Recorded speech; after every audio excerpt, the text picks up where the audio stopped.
What if a single unopened package was the reason you survived 4 years of total isolation? Chuck Noland lives by the clock. A systems analyst for FedEx, he treats seconds like currency. Every delay is a disaster. Every delivery is a mission. In his world, time isn't just money, it's oxygen. We meet him in Russia, where he analyzes FedEx logistics with surgical precision. He even mails a package to himself just to test the system. When it arrives in 87 hours, he's disgusted. Unacceptable, he mutters. That's who Chuck is. Disciplined, relentless, always racing the clock. But time doesn't stop for love. Back home in Memphis, he shares a warm, quietly passionate relationship with Kelly, a doctoral student, and the one person who slows him down. They steal moments between business trips. She gives him a family heirloom, her grandfather's pocket watch, as a Christmas gift. He gives her a mysterious little box to open on New Year's Eve. But Chuck's beeper goes off. FedEx needs him in Malaysia, now. They kiss goodbye at the airport. Chuck promises he'll be back before New Year's. He doesn't know it, but that promise will haunt both of them for years to come. On board a FedEx cargo jet, Chuck flies through a brutal storm with 4 crew members.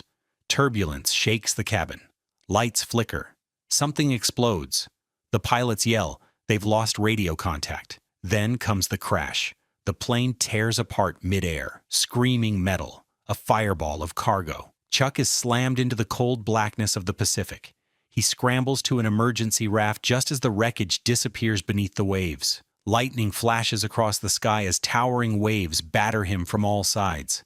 Hours blur. Days disappear, but somehow Chuck survives. He washes up on the shore of a deserted island, barely alive, waterlogged, freezing, and utterly alone. Around him, only the ocean and the jungle. No rescue, no signal. Just a few battered FedEx packages, a plastic raft, and the pocket watch still ticking in his palm. The clock never stopped, but everything else did. The island greets Chuck with silence. No voices, no hum of technology, just wind, waves, and the heavy crash of solitude. He stumbles along the shoreline, drenched and shivering. A few battered FedEx boxes litter the beach. He gathers them, not because they're helpful, but because it's all he has left of the world he once ruled. On the first night, Chuck draws a giant help in the sand. He looks up at the stars and clutches Kelly's watch. Her photo inside becomes his anchor, proof that someone once waited for him. The next morning, he finds the corpse of the pilot who tried to help him aboard the doomed flight. Gently, Chuck digs a grave in the sand and lays him to rest. It's the first human act he's performed since the crash. Days blend into nights. He explores the island, jagged cliffs, hidden caves, and palm trees. Coconuts become water, fish become food. Survival is no longer theory, it's instinct. Opening the packages, he discovers tools of accidental salvation. A pair of ice skates, a dress, some cassette reels, and a volleyball. One box, marked with angel wings, he leaves sealed. It becomes sacred, a promise. This one, he tells himself, gets delivered. When he tries to make fire, he fails. For hours, he rubs sticks together, slicing his palms open in frustration. Finally, something breaks in him. He screams at the ocean, at the trees, at the sky. But then he notices his own bloody handprint on the volleyball. He stares at it, draws a face in the red smudge, names it Wilson, and just like that, he isn't completely alone. Days later, Chuck lights his first fire. He dances. He roars. He cooks a crab over the flames, talking to Wilson like he's known him forever. But survival has a price. One toothache becomes unbearable. With a skate blade and a rock, he performs a brutal extraction, knocking himself out cold. Time passes. Years blur. Hair grows. Skin darkens.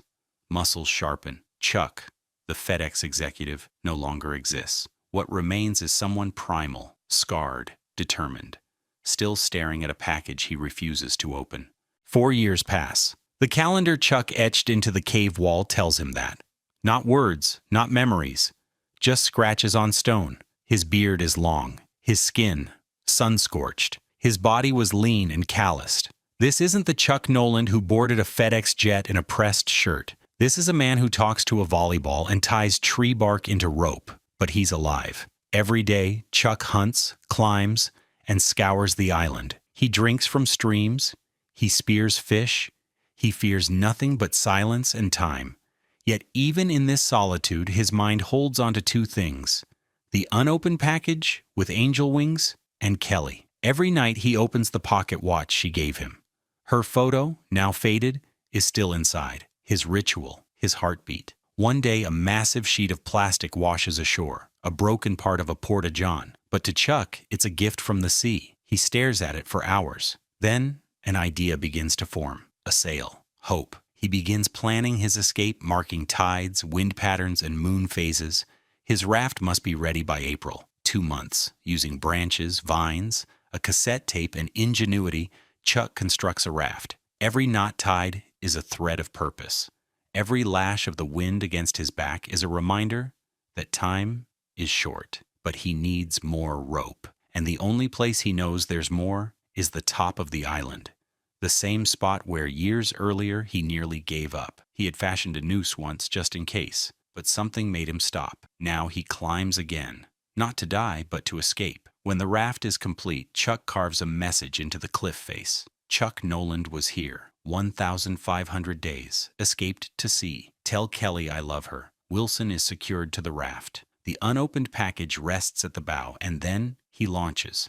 The waves slam him. The ocean roars back. But this time he pushes through. Chuck is no longer drifting. He's sailing. As the island disappears behind him, Chuck looks forward, toward the endless ocean, and whispers to Wilson, "We're not going back." The ocean is brutal, relentless, but Chuck's raft, cobbled together from driftwood and faith, holds. Days pass. He drinks rainwater, eats raw fish, talks to Wilson like he's still on land. Then comes the storm. Waves slam the raft. Thunder crashes above. Chuck holds tight, arms wrapped around Wilson and the sail. Morning comes. Silence. Debris floats around him. The raft is half destroyed, and Wilson is gone. Chuck panics. He scans the horizon. Then he sees it. A tiny brown dot bobbing in the water, drifting farther by the second. "Wilson!" he screams. Jumping into the sea, he swims hard. One arm reaches for Wilson. The other grips the tether line. But the ocean pulls them apart. The rope slips. He grabs it again. Wilson is just out of reach. Again and again, until Chuck stops. Tears stream down his face, salt water, pain, grief, blending into one. "I'm sorry," he cries, helpless. "I'm sorry, Wilson." The volleyball disappears over the horizon. His only companion for 4 years? Gone. Chuck hauls himself back onto the raft, utterly broken. He lies there, shivering, silent, alone again. Then, out of nowhere, a soft spray of mist hits his face. A whale.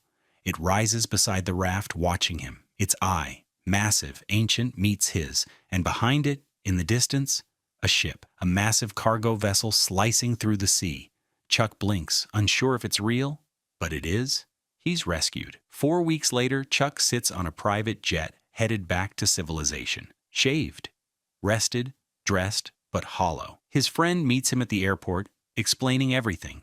A funeral was held. Everyone had mourned. Time kept moving without him. And Kelly? She's married now. Chuck stands frozen as her husband greets him. Everything he held on to in that cave, every breath, every cut, every day of survival, was built on the dream of returning to her. But that version of life no longer exists. Chuck doesn't speak, doesn't argue, just listens, then walks away.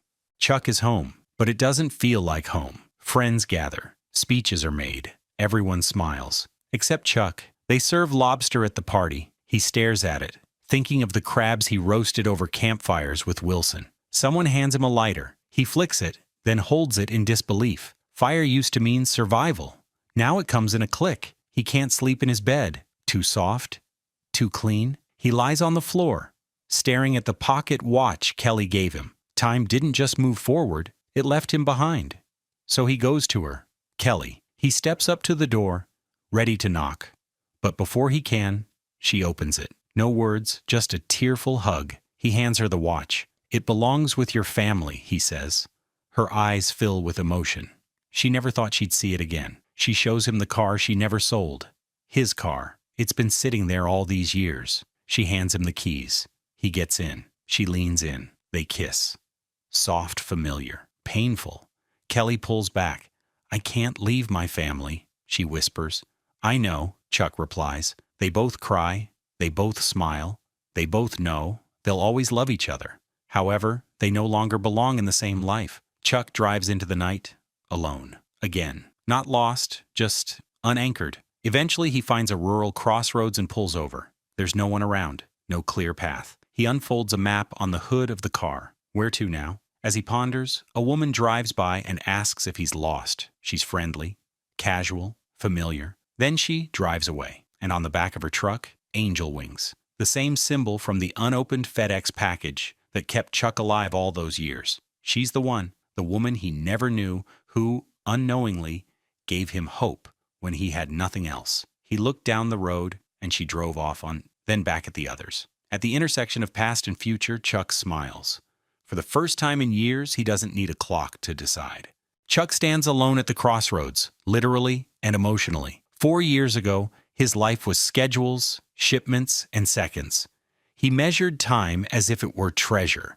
But now, time feels different, slower, deeper. He looks down the road the woman drove off on, the one with the angel wings on her truck, the same symbol from the FedEx package he never opened, the same package that somehow kept him alive. He delivered it just a day ago, leaving it at a quiet farmhouse with a handwritten note, "This package saved my life. Thank you, Chuck Noland." No one answered the door, but he didn't need anyone to. That package represented purpose, discipline, hope, everything he held on to when everything else was gone. Now standing in the dust, Chuck realizes something profound. The world didn't wait for him. It moved on. Kelly moved on.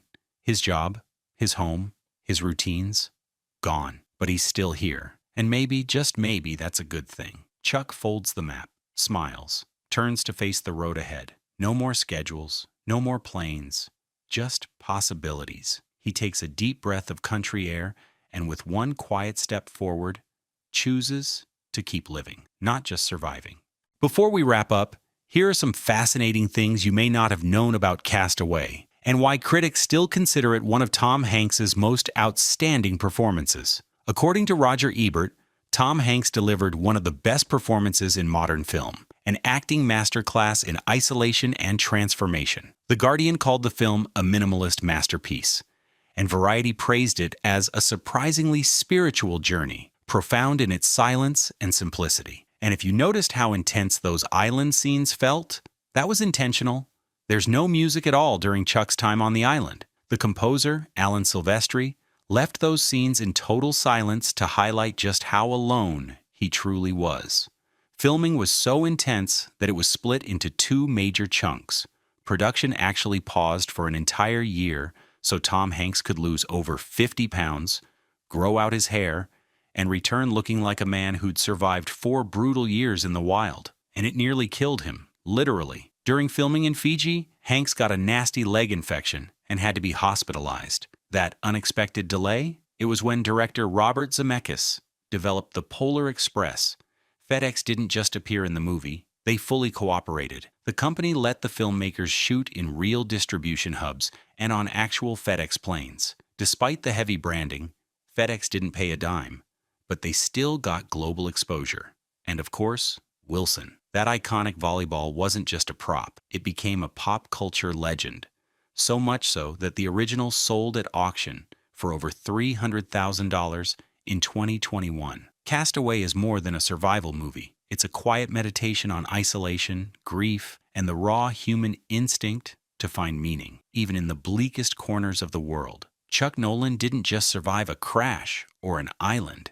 He survived the collapse of everything he once was. He lost time, love, control, and came back to a world that had already said goodbye. But in the end, he discovered something easy to miss in everyday life. When you're stripped of everything, what truly matters is what keeps you going. Not the job, not the clock, but the connection, the memory, the reason to hold on, and sometimes the strength to let go. If this story hit you right in the gut like it did us, do us a favor, like the video, subscribe to the channel for more unforgettable movie journeys, and drop a comment below. What would you have done on that island? Because in the end, we're all castaways in some way.